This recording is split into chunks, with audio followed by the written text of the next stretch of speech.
Hello बच्चों, welcome to chemistry classes at RK explains.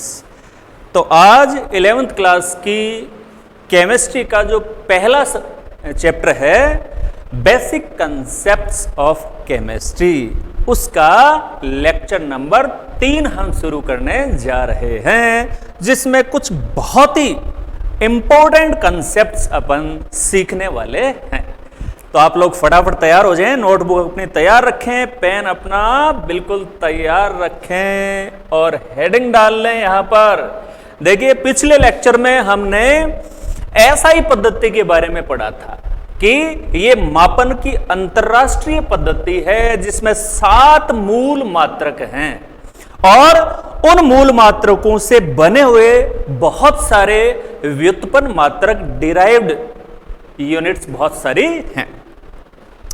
अब क्या होता है कि कोई भी इकाई है, उसके बहुत बड़े मान या बहुत छोटे जो मान होते हैं उनको व्यक्त करने के लिए उस इकाई के पहले कुछ प्रीफिक्सेस काम में लिए जाते हैं। जैसे एक सिंपल सा दैनिक जीवन में हम देखते हैं किलोग्राम या किलोमीटर, जैसे लंबाई का ऐसा ही मात्रक हमने पढ़ा था मीटर। अब बहुत लंबी दूरी हो तो उसको मीटर में व्यक्त करेंगे तो बड़ी संख्या अपने को काम में लेनी पड़ेगी, 4000 मीटर। उसकी बजाय हम कहते हैं 4 किलोमीटर। यानी बहुत बड़े या बहुत छोटे जो मान हैं उनको व्यक्त करने के लिए जो इकाइयां हैं उनसे पहले कुछ प्रीफिक्स, पूर्व लग्न लगाने पड़ते हैं और ये बहुत ही कॉमन है फिजिक्स में, केमिस्ट्री में। तो इनके बारे में हमें जानकारी होना बहुत जरूरी है कि कौन सा प्रीफिक्स कब काम में लिया जाता है, किसका क्या मीनिंग है। तो कॉपी में आप हेडिंग डाल लें, एसआई पद्धति में प्रयुक्त पूर्व लग्न। और ये जो टेबल है इसमें आप देख रहे हैं कि एक तरफ जो माइनस में घात है, माइनस में पावर है, यानी जब वो मान छोटे हों उस समय कौन से प्रीफिक्स काम में आएंगे वो है। तो एक तरफ इसमें घात जब प्लस में है, पॉजिटिव है, यानी संख्याएं बड़ी हों, तब कौन से प्रीफिक्स इसमें लगाए जाएंगे वो जानकारी इस टेबल में दी गई है। तो इसी प्रकार से कॉपी में अपने को इसको तैयार करना है। छोटे जो मान हैं, छोटे मानों के लिए आप देखें, जैसे 10 की घात -1, उसके लिए शब्द आता है डेसी। जैसे अपन कहें डेसीमीटर, इसका मतलब मीटर का 10वां भाग, मीटर का 10वां भाग। जैसे 1 डेसीमीटर को मीटर में बदलना हो तो अपन कहेंगे 1/10 बराबर 0.1 मीटर। यानी मीटर का 10वां भाग है, 10 की घात -1, 10 का भाग देंगे और वो ऊपर जाएगा तो 10 की घात -1 हो जाएगा। ठीक, घात के जो सिंपल रूल हैं कि घात को नीचे से ऊपर ले जाते हैं, ऊपर से नीचे लाते हैं तो उसका चिन्ह बदल जाता है, गुणा करते हैं तो वो प्लस हो जाती हैं, जुड़ जाती हैं, भाग देते हैं तो वो घट जाती है। ये सिंपल जो चर घातांक के नियम हैं ये आप लोगों के ध्यान में है। इसी प्रकार से 10 की घात -2 के लिए अपन काम में लेते हैं सेंटी, बहुत कॉमन है। जैसे अपन कहते हैं सेंटीमीटर, सीएम, सेंटीमीटर शब्द अपन बहुत काम में लेते हैं। सेंटी का मतलब हो गया 100वां भाग। 1 सेंटीमीटर मीन्स 1 मीटर का 100वां भाग। इसी प्रकार से 10 की पावर -3 मतलब 1000वां भाग। जैसे कोई अपने से कह दे कि भाई एक, जैसे मिली है, मिली के लिए सिंबल काम में आ रहा है स्मॉल एम, मीटर के लिए स्मॉल एम होता ही है, तो कह दे कि भाई 1 mm है, इसको मीटर में बदलिए। 1 mm है, उसको मीटर में बदलिए। तो मीटर में बदलेंगे तो ये 10 की पावर -3 के लिए काम में लिया जाता है। तो मिली की जगह 10 की पावर -3 आपको काम में लेना था। हम कहेंगे 1 और मिली की जगह हमने कह दिया 10 की पावर -3, ये मीटर हो गया। और इसको क्लियर करें तो 1 और ये 10 की पावर नीचे ले जाएंगे तो ये घात प्लस में हो जाएगी 10 की पावर 3। 10 की पावर 3 का मतलब हो गया 1000, है ना। तो इसका भाग लगेगा तो ये आ जाएगा 0.3 है, तो 1, 2 और 3, इतने मीटर हो गया। .001 मीटर हो गया है, तो हो गया मीटर का 1000वां भाग। तो ये प्रीफिक्सेज है और ये उनके सिंबल है। डेसी के लिए स्मॉल डी काम में आता है, सेंटी के लिए सी काम में आता है, तभी तो हम सेंटीमीटर को लिखते हैं CM। ये C सेंटी के लिए है, M मीटर के लिए है। तो इन चीजों को अच्छे से समझना बहुत जरूरी है। इसी प्रकार से 10 की पावर -6 हो तो उसके लिए माइक्रो प्रीफिक्स काम में आता है, म्यू इसका सिंबल है। और 10 की पावर -9 के लिए नैनो काम में आता है, जो आजकल बहुत प्रचलन में है, नैनो टेक्नोलॉजी। तो 10 की पावर -9 के लिए नैनो, 10 की पावर -12 के लिए पीको काम में आएगा, स्मॉल p इसका सिंबल है। -15 के लिए फेमटो, -18 के लिए एटो, -21 के लिए आ जाएगा जेप्टो, जेड जिसका सिंबल है। 10 की पावर -24 के लिए यक्टो, कैपिटल Y जिसका सिंबल है। तो कौन से माइनस की घात के लिए कौन सा प्रीफिक्स काम में लेते हैं, उसका सिंबल क्या है, ये बात क्लियर करेंगे। अब यदि वो इकाई बड़ी है, संख्या बड़ी है, बहुत बड़ी संख्या है, तो उसको अपने को लंबी संख्याएं नहीं लिखनी पड़े। इसके लिए जो प्लस में घात है उनके कुछ प्रीफिक्सेज हैं, उनके बारे में हमें जान लेना बहुत जरूरी है। जैसे 10 गुणा यदि मान हो तो अपन कहेंगे डेका। जैसे मैं कह दूं 2 डेकामीटर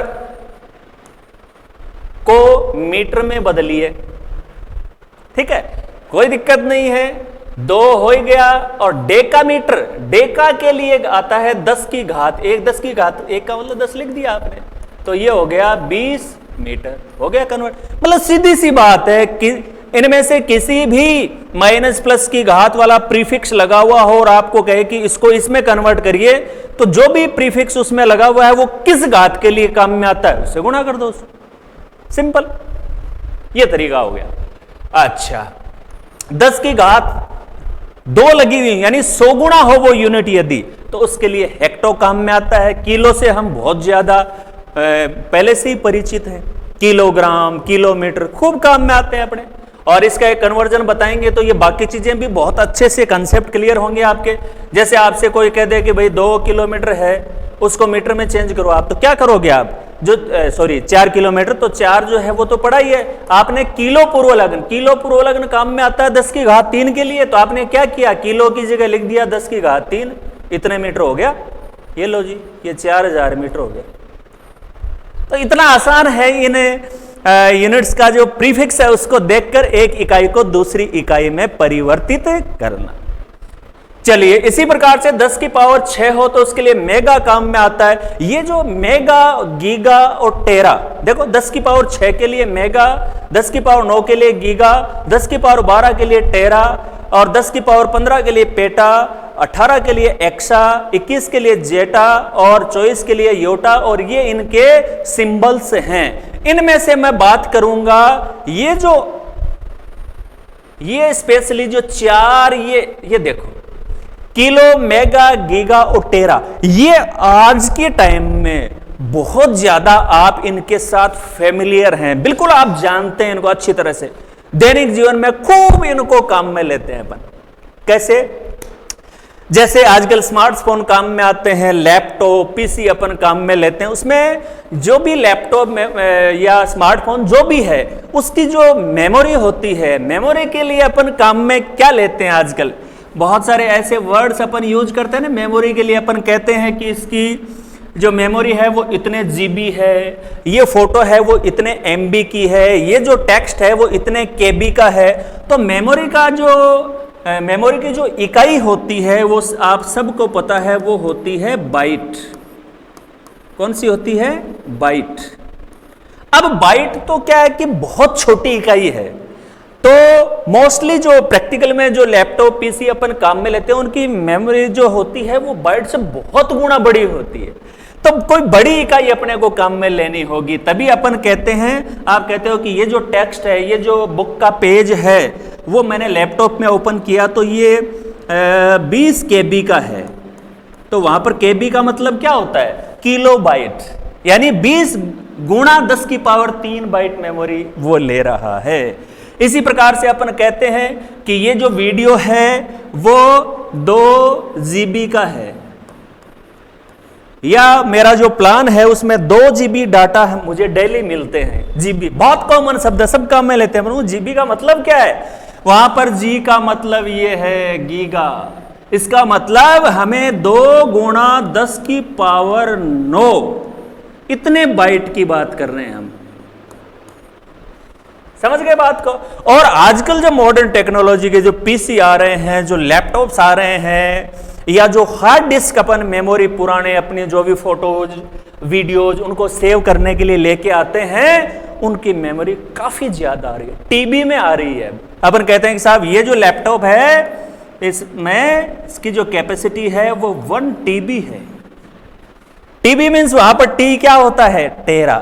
इट मीन्स उसकी जो मेमोरी है वो 1 गुणा 10 की पावर 12 बाइट के बराबर है। तो बहुत कॉमन शब्द हैं ये, जो अपन डे टू डे लाइफ में काम में ले रहे हैं। तो कहने का मतलब फिजिक्स में भी और अपने केमिस्ट्री में भी ये जो जितने भी प्रीफिक्सेस हैं ये बहुत कॉमन है, बहुत ज्यादा काम में भी आते हैं। तो इनको अच्छे से आपको नोट करना है और इनको अच्छे से लर्न भी करना है। क्लियर है बात? चलिए अब आगे बढ़ते हैं अपन। अब आगे बढ़ते हैं, नेक्स्ट अपने आता है द्रव्यमान और भार। देखिए द्रव्यमान और भार में मोस्टली अपन क्या करते हैं कि एक बहुत सारे लोगों के कंफ्यूजन की स्थिति रहती है कि द्रव्यमान भार एक ही है या अलग अलग है। तो इसको क्लियर, कंसेप्ट को क्लियर करना बड़ा जरूरी है। तो इसमें समझने वाली बात यह है कि द्रव्यमान और भार जो है उनमें क्या अंतर है। द्रव्यमान, मास, भार, वेट, फर्क क्या है इनमें? तो टेक्निकली हम इस बात को समझते हैं। दोनों की डेफिनेशन देखें आप। किसी पदार्थ में उपस्थित द्रव्य की मात्रा, उसमें कितना द्रव्य है, कितना द्रव्य मौजूद है, वो उसका कहलाता है द्रव्यमान, मास। जबकि वस्तु का भार क्या होता है? उस पर लगाया जाने वाला गुरुत्वीय बल, उस पर लगाया जाने वाला गुरुत्वीय बल, जिस ग्रह के ऊपर हम हैं उसके द्वारा वस्तुओं पर लगाया जाने वाला जो गुरुत्वीय बल है वो भार है। जबकि उस वस्तु में कितना द्रव्य है उसका जो मान है वो द्रव्यमान है।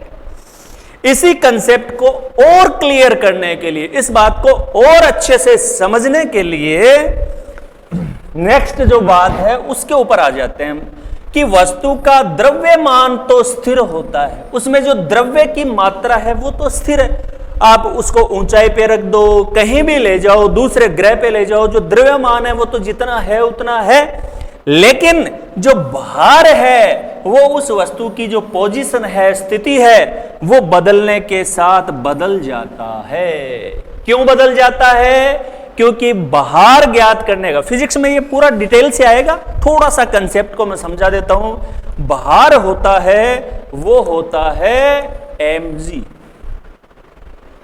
क्या होता है? mg।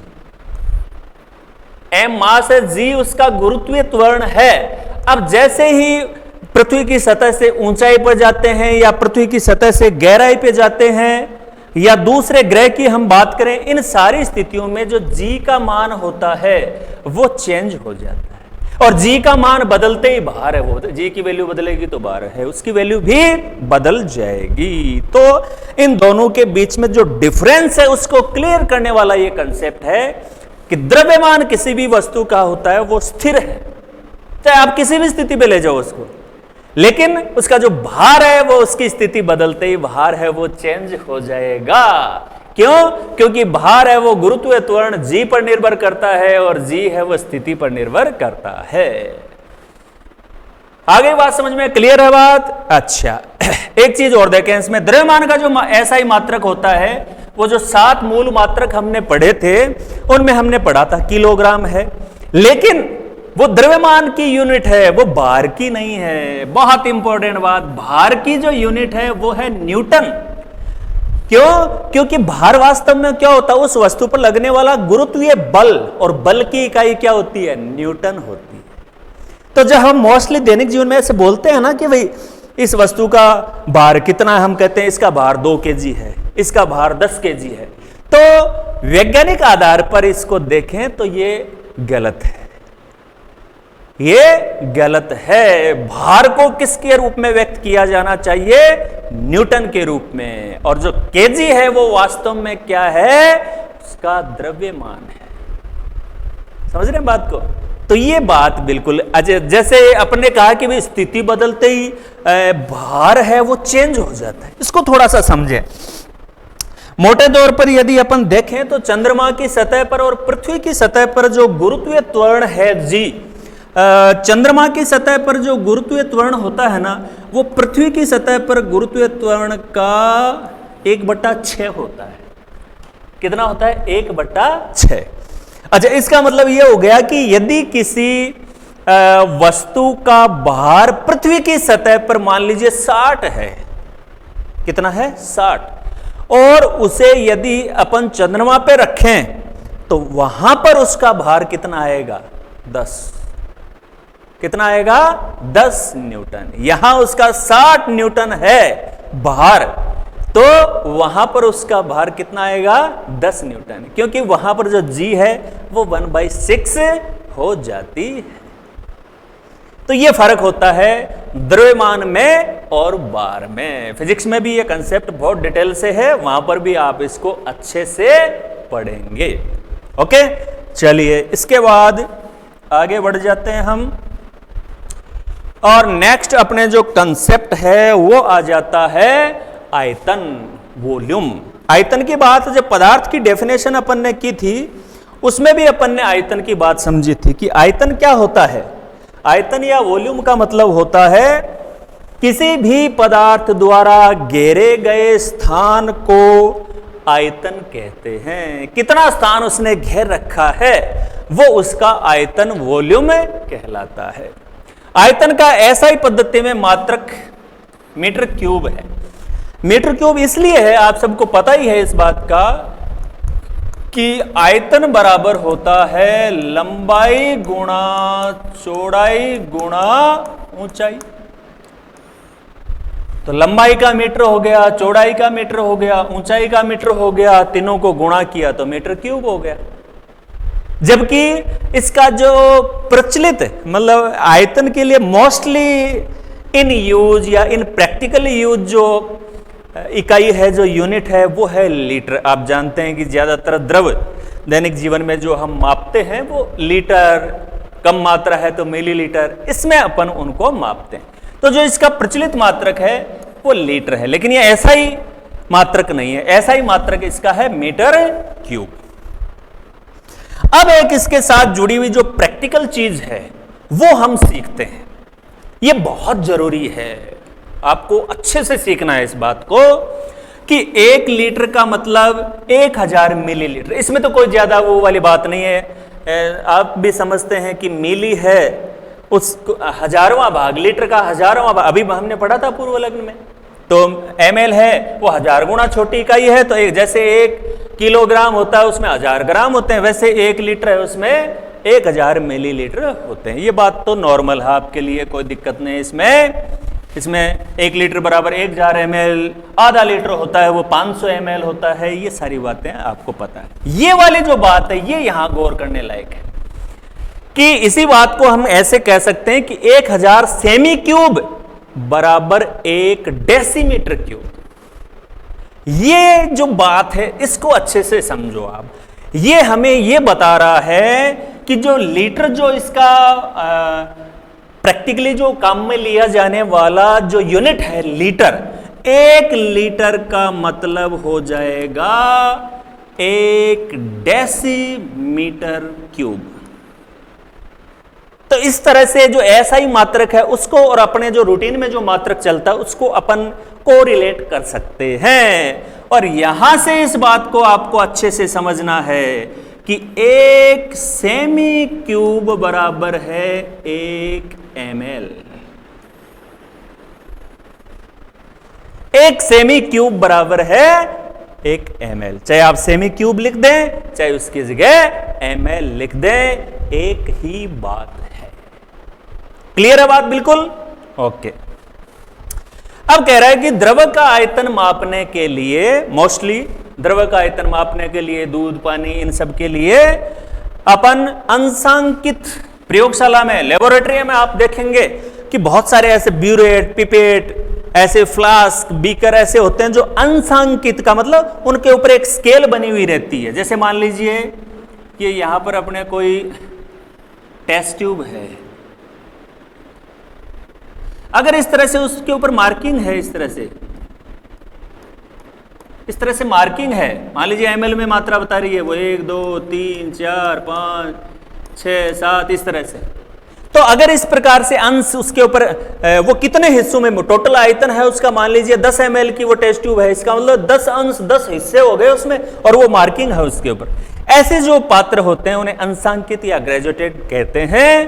ब्यूरेट भी इस तरह के काम में लेते हैं, पिपेट काम में लेते हैं, जिसमें मुंह से खींचकर हम लिक्विड भरते हैं उसमें। प्रैक्टिकल में ये सारी चीजें सीखेंगे आप, फ्लास्क, सिलेंडर, ये सारे अंशांकित अपन काम में लेते हैं। तो उस पर जो चिन्ह लगा हुआ रहता है, उसके बराबर द्रव जब भरा हुआ रहता है तो उसको हम देख लेते हैं कि भाई 117 ml तक भरा हुआ है, 117 ml के चिन्ह तक भरा हुआ है, इट मींस इसमें जो भरा हुआ द्रव है उसका आयतन 170 ml है। तो ये सारी जो बातें हैं, ये जो सारे कंसेप्ट हैं, वो आयतन से रिलेटेड है। चलिए इसके बाद में आगे बढ़ जाते हैं अपन, और अब इसके बाद नया कंसेप्ट अपने आता है घनत्व, डेंसिटी। घनत्व के बारे में आप पहले से परिचित हैं, बहुत सारी बातें घनत्व की आप जानते हैं। यहां पर जो इंपॉर्टेंट चीज अपने को देखनी है वो ये है कि घनत्व का जो फॉर्मूला है, या परिभाषा के रूप में आप कहें तो घनत्व होता है द्रव्यमान बट्टा आयतन। परिभाषा के रूप में अगर मैं कहूं आयतन का मान यदि 1 ले लें तो हम इसको क्या कह देंगे, इकाई आयतन में उपस्थित द्रव्यमान को घनत्व कहते हैं। इकाई आयतन में उपस्थित, आप लिखना चाहिए, लिख सकते हैं इसको, इकाई आयतन में उपस्थित द्रव्यमान को घनत्व कहते हैं। उसी बात को यहां फॉर्मूले के रूप में लिखा गया है, घनत्व बराबर द्रव्यमान बट्टा आयतन। इनके सिंबल काम में ले लेंगे तो घनत्व डेंसिटी का D काम में ले लिया, द्रव्यमान मास का M, वॉल्यूम का V, तो D बराबर M बट्टा V। ये अपने घनत्व का फॉर्मूला हो गया। बहुत जगह अपने ये काम में आएगा।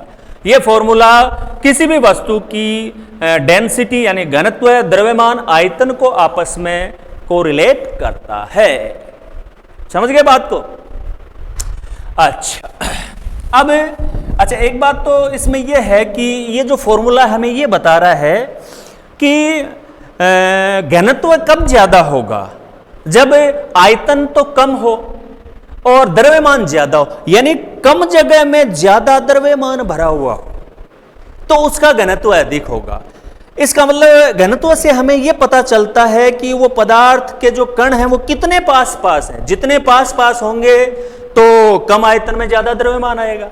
तो घनत्व से हमें यह जानकारी मिलती है। ये देखो पॉइंट ये यही कह रहा है कि घनत्व ये बताता है कि पदार्थ के कण कितने पास पास हैं, कितने नजदीक हैं। जितने नजदीक होंगे घनत्व उतना ही अधिक होगा। पदार्थ के कण जितने दूर दूर होंगे उसका घनत्व उतना ही कम होगा। इसीलिए पदार्थ की जो 3 अवस्थाएं होती हैं, ठोस, द्रव और गैस, बोलो उनमें घनत्व का क्रम क्या हो जाएगा? ठोस, द्रव और गैस, इनमें घनत्व का क्रम क्या हो जाएगा? सबसे ज्यादा घनत्व किसका होगा? ठोस का, उसके बाद द्रव और सबसे कम गैस। कारण इसका, क्योंकि हमने शुरू में पदार्थ की अवस्थाओं में पढ़ा था कि ठोस में उसके कण सबसे ज्यादा नजदीक होते हैं। नजदीक होते हैं तो वो कम आयतन में ज्यादा द्रव्यमान आएगा, तो इसका घनत्व मैक्सिमम होगा। चलिए इसके साथ ही बात कर लेते हैं इसके एसआई मात्रक की। तो एसआई मात्रक ये सूत्र ये खुद बता रहा है, व्युत्पन्न मात्रक के ऊपर है मास, उसका अपन जानते हैं यूनिट हमने पढ़ रखी है द्रव्यमान की मूल मात्रकों में केजी, और नीचे है वॉल्यूम, वॉल्यूम की अभी अपन पढ़ के आ रहे हैं मीटर क्यूब, तो kg upon metre cube, kg upon metre cube, ये इस फॉर्मूले से ही पता लग जाएगा, कुछ याद करने की कहां जरूरत है अपने को। और यदि इसको आप बराबर में लिखना चाहें तो ये मीटर क्यूब ये ऊपर जाएगा तो इसकी जो घात है उसका चिन्ह बदल जाएगा, माइनस हो गई, तो ये इसका है। अच्छा, घनत्व से क्या होता है, देखो एक दैनिक जीवन का एग्जाम्पल है, उसकी चर्चा करते हैं हम इस मामले में। मान लीजिए 1 किलोग्राम का लोहे का जो बाट होता है, तोलने के लिए बाट कम में लेते हैं अपन, वो है 1 केजी का, और 1 केजी रुई है, ठीक है। एक हाथ में वो 1 केजी रुई हमने ली, एक हाथ में अपन ने 1 केजी का बाट ली। द्रव्यमान तो दोनों का बराबर है, मैं बता रहा हूं 1 केजी है दोनों, फिर भी दोनों में से भारी आपको कौन सा लगेगा, भारी कौन सा लगेगा आपको, बाट है वो भारी लगेगा, वो हाथ पे वजन ही लगेगा हमें, जबकि द्रव्यमान तो बराबर है दोनों में। इसका जो कारण है, इसकी जो वजह है वो क्या है, डेंसिटी है, इसकी वजह से उसमें कम आयतन में वो उतना द्रव्यमान है, तो वो कम क्षेत्रफल में बल लगा रहा है, वो हमें ज्यादा हैवी महसूस होगा, जबकि द्रव्यमान तो दोनों का बराबर। खैर, ये अपना हो गया कंसेप्ट घनत्व का। उसके बाद हम बात करते हैं टेम्परेचर की, ताप, टेम्परेचर। तो ताप या टेम्परेचर, देखो ताप, टेम्परेचर एक ऐसा कारक है जो हमें किसी भी वस्तु के ठंडेपन या गर्मपन का एहसास करवाता है। उससे हमें यह पता लग जाता है कि ये जो वस्तु है वो दूसरे की बजाय गर्म है या दूसरे की बजाय ठंडी है। किसी भी वस्तु का जो टेम्परेचर है, ताप है, वो उसमें उपस्थित उष्मा की मात्रा पर निर्भर करता है। खैर, ये फिजिक्स का एक टॉपिक है, वहां पर आप इसको बहुत डिटेल में पढ़ेंगे। थर्मोडायनेमिक्स, उष्मा गति के नाम से एक आपके चैप्टर आएगा। फिलहाल अपन बात करते हैं यहां पर हमारी जो आवश्यकता है, हमारी जो जरूरत है वो ये है कि किसी भी वस्तु का जो टेम्परेचर है उसको कैसे मापा जाए, कैसे व्यक्त किया जाए, उसके कौन से तरीके होते हैं। तो ताप को मापने के 3 पैमाने, 3 स्केल्स मोस्टली काम में ली जाती हैं। वो कौन कौन सी होती हैं? वो होती है, एक तो है डिग्री सेंटीग्रेड या डिग्री सेल्सियस, दोनों ही नामों से जाना जाता है इसको, डिग्री सेल्सियस या डिग्री सेंटीग्रेड। एक होता है डिग्री फ़ारेनहाइट और एक होता है केल्विन। देखो, केल्विन में डिग्री नहीं लगता, ये बात हमेशा ध्यान रखेंगे आप। सेंटीग्रेड, सेल्सियस और फ़ारेनहाइट, इन दोनों में डिग्री शब्द का इस्तेमाल किया जाता है, लेकिन केल्विन के साथ डिग्री का जो ये चिन्ह है इसका, वो और शब्द इस्तेमाल नहीं होगा। क्लियर रखें इस बात को। अच्छा, इन 3 पैमानों में थोड़ा थोड़ा देखें अपन। तो जो सेल्सियस पैमाना होता है, कहीं भी सेल्सियस पैमाना है तो उसमें न्यूनतम मान 0 डिग्री सेल्सियस होता है और वो होता है 100 डिग्री सेल्सियस तक, यानी 100 भागों में वो बंटा हुआ रहता है, 0 से 100 तक अंशांकित होता है वो। और ये जो दोनों टेम्परेचर हैं, 0 वो जल का हिमांक है और जो 100 उसकी वैल्यू है वो जल का क्वथनांक है, ये हम जानते ही हैं। फ़ारेनहाइट पैमाना आप देखेंगे तो वो 32 से 212 तक मिलेगा आपको, 32 से लेकर 212 तक ये मिलेगा। 180 भागों में ये बंटा हुआ होता है, ये 100 में था ना, ये 180 भागों में बंटा हुआ होता है। अच्छा, एक बात हमेशा ध्यान रखनी है अपने को कि सेल्सियस और फ़ारेनहाइट जो पैमाने हैं उनमें माइनस में भी वैल्यू दर्शाते हैं अपन, -13 degree Celsius, -50 degree Celsius. Kelvin में आपको कभी भी ऐसा नहीं मिलेगा।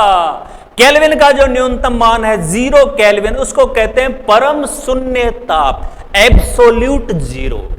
क्या कहा जाता है? एब्सोल्यूट 0। उसके बाद इसका नेगेटिव मान नहीं होता।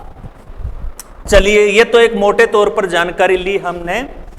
अच्छा, केल्विन वाला पैमाना है, उसमें फ़ारेनहाइट और सेल्सियस, इनमें से मान लीजिए एक पैमाने में अपने को टेम्परेचर का मान दिया हुआ हो और हमें उसको दूसरे में चेंज करना हो तो कैसे करेंगे? ये बहुत इंपॉर्टेंट कंसेप्ट है जो अपने को समझना चाहिए। तो इसके लिए ये दो फॉर्मूला आप अपने कॉपी में अच्छे से नोट करेंगे। देखो, फ़ारेनहाइट को सेल्सियस में बदलने का ये फॉर्मूला है कि सेल्सियस में जो भी मान दिया हुआ है उसको आप यहां रख दें, जहां डिग्री सेल्सियस लिखा हुआ ना यहां रख दें 9/5 जो भी डिग्री सेल्सियस में मान है प्लस 32, तो वो फ़ारेनहाइट में परिवर्तित हो जाएगा। और केल्विन और डिग्री सेल्सियस में आपस में क्या संबंध है? जो भी डिग्री सेल्सियस में मान दिया हुआ है उसमें अगर 273.15 अगर जोड़ा जाएगा तो वो केल्विन में कन्वर्ट हो जाएगा। एक छोटा सा एग्जांपल कर लेते हैं, चलिए। यहां पर मान लीजिए अपने को ये कह दिया गया कि 30 डिग्री सेल्सियस को केल्विन में व्यक्त करो, केल्विन में व्यक्त कीजिए, यानी इसी टेम्परेचर को आपको केल्विन में दिखाना है। कोई दिक्कत नहीं है, केल्विन में दिखाना है तो केल्विन बराबर डिग्री से सेंटीग्रेड सेल्सियस दिया हुआ 30 और 273.15 इसमें आपको जोड़ना है। तो बोलो भाई ये कितना हो गया? 303.15 केल्विन। डिग्री लगता नहीं है केल्विन के साथ, ये बता दी बात आप।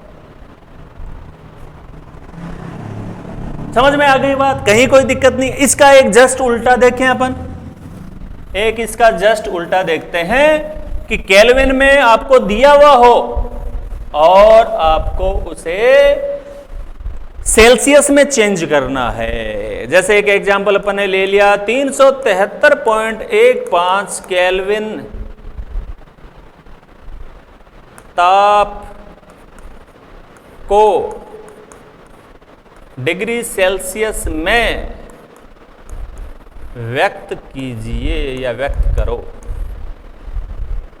ठीक है, कोई दिक्कत नहीं। फॉर्मूला अपने सामने पड़ा है, केल्विन बराबर डिग्री सेल्सियस प्लस 273.15। और अब अपने को निकालना है, लेना है डिग्री सेल्सियस। तो डिग्री सेल्सियस हम लेंगे तो ये इधर जाके माइनस हो जाएगा, इसमें से के माइनस 273.15। केल्विन में मान दिया हुआ 373.15 माइनस 273.15, तो ये हो गया 100 डिग्री सेल्सियस। क्लियर है बात? बिल्कुल कोई दिक्कत नहीं है। सेल्सियस में दिया हुआ हो केल्विन में चेंज करना, केल्विन में दिया हुआ हो उसको सेल्सियस में चेंज करना।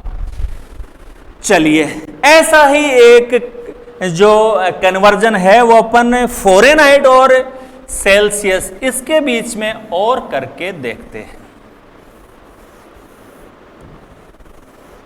इनके बीच में और करते हैं एक। जैसे अपन ने यहां पर एक क्वेश्चन लिया कि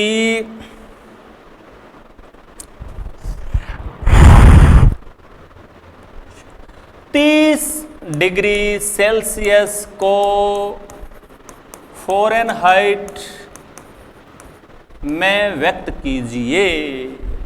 कोई दिक्कत नहीं है, फॉर्मूला जानते हैं हम। डिग्री फ़ारेनहाइट बराबर 9/5 गुणा सेल्सियस का मान दे दिया 30 प्लस 32, तो ये 6 बार भाग चला गया, तो ये हो गया 9 गुणा 6 प्लस 32, तो ये हो गया 54 प्लस 32, और ये आ जाएगा आपका 86 डिग्री फ़ारेनहाइट। आ गया? इस प्रकार से इन दोनों फॉर्मूलाज की सहायता से ये जो 3 पैमाने हैं, ये जो 3 स्केल हैं हमारे पास, उनको हम, इन मानों को हम एक दूसरी स्केल में, एक दूसरे पैमाने में आसानी से परिवर्तित कर सकते हैं। चलिए आगे बढ़ते हैं। इसके बाद अब इसके बाद है वैज्ञानिक संकेतन। जो संख्याएं हम लिखते हैं, कई बार क्या होता है कि संख्या बहुत छोटी होती है, जैसे अपन कहते हैं कि 0.00000018, तो ये बड़ा असहज सा होता है इसको लिखने का तरीका। इस तरह से इस छोटी संख्या को लिखे। इसी प्रकार से बहुत बड़ी संख्या लिखनी हो अपने को, 2 के आगे 00008 10 15 बार लगे हुए हैं। तो इस तरह से जो बहुत अत्यधिक छोटी, अत्यधिक जो बड़ी संख्याएं होती हैं, उन संख्याओं को व्यक्त करने के लिए, उन नंबर्स को व्यक्त करने के लिए एक तरीका काम में लिया जाता है जिसको बोलते हैं वैज्ञानिक संकेतन। बहुत प्यारा तरीका है ये। क्या करते हैं इसमें कोई भी जो संख्या होती है उसको चरघातांकी संकेतन में व्यक्त करते हैं। क्या तरीका होता है हमारे पास? यहां देखिए, कैपिटल N गुणा 10 की घात N। यहां पर जो कैपिटल N है ये वैज्ञानिक संकेतन का तरीका है। ये इसकी मूल बात है। इसमें जो कैपिटल N है यहां पर उसका मान देखिए, ये सबसे इंपॉर्टेंट बात, कैपिटल N का जो मान है वो 1 से 9.99 उसके बीच में होना चाहिए। सीधी सी बात है कि इसमें दशमलव के बाईं तरफ केवल एक डिजिट आपको रखनी है, और वो एक डिजिट 1 से लेकर 9 तक की, 1 2 3 4 5 6 7 8 9 इनमें से कोई हो सकती है। दशमलव के बाईं ओर केवल एक डिजिट रखेंगे और वो 1 से लेकर 9 तक कोई भी डिजिट, कोई भी संख्या हो सकती है। ये ध्यान में रखें भाई। और ऊपर जो स्मॉल n है वो तो उसका घात है, उसमें कोई दिक्कत ही नहीं है। तो कैसे, क्या मतलब हुआ इसका? कोई भी संख्या हमारे पास है तो उसको वैज्ञानिक संकेतन में हम कैसे व्यक्त करेंगे, इसको समझने के लिए एक उदाहरण ले लेते हैं। उदाहरण लेते बात बिल्कुल अच्छे से क्लियर हो जाएगी, आपके समझ में आ जाएगी तुरंत कि हाँ ये स्थिति है इस। तो जैसे पहला एग्जाम्पल देखो आप, 0.00016, इसको हमें वैज्ञानिक संकेतन में लिखना है। तो वैज्ञानिक संकेतन में हमने कहा दशमलव के बाईं तरफ केवल एक डिजिट रहनी चाहिए। इसका मतलब इसमें 1 से 9 तक होनी चाहिए वो। तो इसका मतलब दशमलव हमें यहां लगाना पड़ेगा। यहां दशमलव लगाएंगे तो इसके बाईं तरफ 1 रह जाएगा, और यहां दशमलव लगाएंगे तो दशमलव के इधर कितने अक्षर हो गए? यहां हम लगाएंगे तो 1 2 3 और 4। तो ये माइनस की घात 4 आ गई। तो यहां पर देखो 1.6 और 10 की घात -4। समझ गए बात को? किसी भी संख्या में दशमलव को आप जितना राइट में ले जाएंगे, जितनी डिजिट के राइट में ले जाएंगे, उतनी ही माइनस में घात आ जाएंगी। किसी भी संख्या में आप दशमलव को जितना लेफ्ट ले जाएंगे, उतनी ही घात प्लस में आ जाएंगी। ध्यान रखें मेरी बात का, दोबारा ध्यान दें। कोई भी संख्या लिखी हुई है उसमें आप दशमलव को जितना राइट में ले जाएंगे, जितनी डिजिट के बाद उसको ले जाएंगे राइट में, उतनी ही घात माइनस में आ जाएंगी। जैसे यहां पर हमने दशमलव को 1 2 3 4 डिजिट के बाद ले गए तो माइनस में घात 4 आ गई। जितना आप दशमलव को लेफ्ट में ले जाएंगे, जितने स्थान लेफ्ट में ले जाएंगे, उतनी घात प्लस में आ जाएंगी। जैसे दूसरा एग्जाम्पल देखें, हमें 232.508 इसको वैज्ञानिक संकेतन में लिखना है। तो वैज्ञानिक संकेतन की एक बात तो क्लियर है कि एक डिजिट के बाद में, जिसमें जीरो शामिल नहीं है, एक डिजिट के बाद 1 2 3 4 5 6 7 8 9 इनमें से कोई एक डिजिट होनी चाहिए। उसके बाद अपने को दशमलव लेना है। तो यहां पर एक डिजिट के बाद लेना है तो 2 के बाद लेना पड़ेगा अपने को दशमलव। 2 के बाद लेंगे तो हमें दशमलव को 2 स्थान बाईं तरफ खिसकाना पड़ा, और बाईं तरफ खिसकाएंगे तो घात किस में आ जाएंगी? प्लस में। तो देखो 2 स्थान उधर ले गए ना, तो इसको हमने लिखा 2.32508, और 2 स्थान बाईं तरफ ले गए तो 10 की घात है 2। तो यह तरीका होता है वैज्ञानिक संकेतन का। इन दोनों उदाहरणों से मैं समझता हूं, दोनों टाइप के एक एक उदाहरण ले लिए हमने, तो बात आपके अच्छे से समझ में आ गई होगी। समझ गए बात को? चलिए, अब वैज्ञानिक संकेतन में अगर संख्याएं लिखी हुई हैं तो उनका हम जोड़ बाकी गुणा भाग कैसे करें, ये और इसमें अपने को साथ में कंसेप्ट समझ में आना बहुत जरूरी है। तो इस वाली बात को देखते हैं अब हम आगे। वैज्ञानिक संकेतन में संख्याएं हैं तो उनका योग कैसे करें, उनको घटाएं कैसे। तो योग और घटाने में आपको ध्यान रखना है कि इसके लिए संख्याओं को इस प्रकार से लिखें कि उनका चर घातांक समान हो। अगर ऑलरेडी उनकी जो संख्याएं हैं, जो घात हैं, वो अगर बराबर नहीं है तो आपको उनकी घात बराबर करनी है और फिर उनका योग करेंगे, फिर उनको घटाएंगे आप, पहले नहीं। जैसे एग्जाम्पल से ये बात अपने अच्छे से क्लियर होगी। जैसे पहला एग्जाम्पल देखो इसका, आप यहां पर ये दो संख्याएं हैं 6.65 गुणा 10 की घात 4, 8.95 गुणा 10 की घात 3, और इनको जोड़ना है। तो कह रहा है कि जोड़ना या घटाना है तो पहले आप उनकी घात है उनको समान करना पड़ेगा आपको। इनकी घात समान नहीं है तो या तो ये जो घात 4 है उसको 3 में बदलें, या फिर जो 3 है उसको 4 में बदलें। तो हमने क्या किया, ये घात 4 है, इसको भी घात 4 में ले लिया हमने, ठीक है। और ये बात आपको बताई हुई थी कि बाएं और दाएं खिसकाने वाला रूल जो है कि जितना हम दशमलव को बाईं ओर ले जाएंगे, दशमलव को किस ओर ले जाएंगे, बाईं ओर, तो प्लस में घात बढ़ेगी। तो देखो हमें घात 3 है प्लस में, उसको 4 करना है, बढ़ाना है, इसका मतलब दशमलव को एक स्थान बाईं ओर ले जाएंगे तो 8 के बाद ले गए इसको, तो घात 4 हो गई, ठीक है। अब घात 4 होते ही ये संख्याएं जो रह गई 6.65 और 0.895 इनको जोड़ लिया, 10 की घात जो 4 है वो दोनों का कॉमन आ ही गया, इनको जोड़ लिया तो ये आ गया 7.545। क्लियर है बात। घात बराबर होने के बाद उनके साथ जो संख्याएं होती हैं उनको जोड़ लिया और घात है वो दोनों में सेम है, उसको आगे लगा देते हैं। ऐसे ही एक उदाहरण घटाने का और देख लेते हैं। 2.5 की घात 10 की पावर -2, इसमें से अपने को घटाना है 4.8 गुणा 10 की पावर -3। तो घटाना है तो पहले उनकी घात समान की जाएं, और यहां पर ये -2, ये -3 है, -3 है तो इसको -2 में बदलना है। तो -3 को -2 में बदलना है, तो इसका मतलब हमें घात बढ़ानी है या घटानी है? घात घटानी है या बढ़ानी? बढ़ानी है, क्योंकि -2 है वो -3 से बड़ा होता है, और घात जब भी बढ़ानी होती है तो दशमलव को उतने ही अंक बाईं तरफ ले जाएंगे।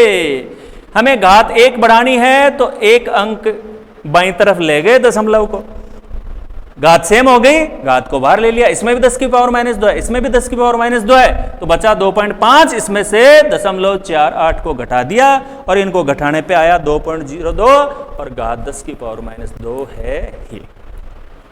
वैसे ये चीजें जो हैं वो घात के जोड़ बाकी गुणा भाग होते हैं उनमें आती हैं, आपको ऑलरेडी 9th-10th में बहुत अच्छे से इन बातों को आपने सीख रखा, लेकिन फिर भी केमिस्ट्री में जो आगे कैलकुलेशन इक्वेशन काम में अपन लेते हैं उसके लिए एक बार थोड़ा सा इसको रिफ्रेश करना बहुत जरूरी है।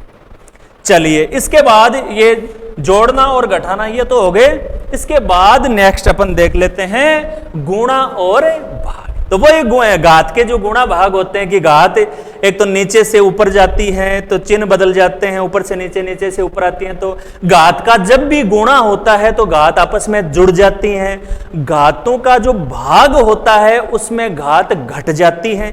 ये सारे नॉर्मल जो बेसिक बातें हैं घात की वो लगभग आपके क्लियर हैं, पहले से पढ़ रखी हैं आपने, फिर भी एक बार देख लेते हैं इनको कि गुणा और भाग करना हो तो वही जो सामान्य चर घातांक की संख्या के जो लॉ होते हैं वो इनमें भी लागू होते हैं। जैसे अपने को इनको गुणा करना है 5.6 गुणा 10 की पावर 5 और 6.9, तो हमने क्या किया, ये जो 5.6 और 6.9 इनको एक साथ ले लिया, गुणा कर लिया और घात को एक साथ ले लिया, 10 की पावर 5 और 10 की पावर 8, और घात जब भी गुणा होती हैं तो उनका योग हो जाता है, तो हमने 5 + 8 एक जगह लिख दिया, 8 और 5 ये घात हो गई 13, इन दोनों को गुणा किया तो 38.64 आ गया। यहां तक की बात क्लियर है। अब वैज्ञानिक संकेतन में उनको व्यक्त करना है और वही वैज्ञानिक संकेतन में करना है तो दशमलव के बाईं तरफ केवल एक ही डिजिट रहनी चाहिए। तो हमने इस दशमलव को बाईं तरफ खिसकाया एक स्थान, और बाईं तरफ जितने स्थान खिसकाते हैं उतनी घात बढ़ जाती है। एक स्थान बाईं तरफ खिसकाया तो घात 1 बढ़ गई, हो गया वैज्ञानिक संकेतन में। ऐसा ही दूसरा, इसमें 10 की पावर -2 है, 10 की पावर -6 है, यहां पर घात प्लस में थी या माइनस में, तो संख्याओं को 9.8, 2.5 इनको गुणा कर दिया है, घातों को एक जगह ले लिया हमने, -2 -6 और मिलकर कितनी हो गई -8। तो गुणा जब भी होती है घात तो उनका जोड़ हो जाता है। वही तरीका 24.50 आ गया ये। और वैज्ञानिक संकेतन में व्यक्त करना है तो एक डिजिट ही रहनी चाहिए दशमलव के बाईं तरफ ले गया तो घात 1 बढ़ गई, और -8 वो बढ़ेगा तो कितना आएगा -7। अब एक ही एग्जाम्पल इसमें अपन देख लेते हैं बाघ का। 2.7 गुणा 10 की पावर -3, इसमें भाग दिया 5.5 गुणा 10 की पावर 4 का, तो 2.7 ऊपर, नीचे 5.5 है, भाग का निशान लगाकर लिख दिया हमने। घात उनको एक जगह ले लिया हमने, 10 की पावर -3 है और +4 ऊपर जाएगी तो ये हो गई -4। इसकी इंपॉर्टेंट बात है, घात ऊपर से नीचे जाती है तो उनका चिन्ह बदल जाता है, और -3 और -4 मिलकर हो गए -7। इनको गुणा किया तो 0.49। अब वैज्ञानिक संकेतन में क्या होता है, दशमलव के बाईं तरफ एक डिजिट रहनी चाहिए, 1 2 3 4 5 6 7 8 9 इनमें से। तो इसके लिए हमें 4 के इधर लाना पड़ेगा, दशमलव को दाईं ओर खिसकाते हैं, और दशमलव को दाईं ओर खिसकाते हैं तो घात कम हो जाती है। कितने स्थान दाईं ओर खिसकाए, एक स्थान, तो घात 1 कम हो गई, तो -7 से 1 कम हुई तो कितना हो गया -8।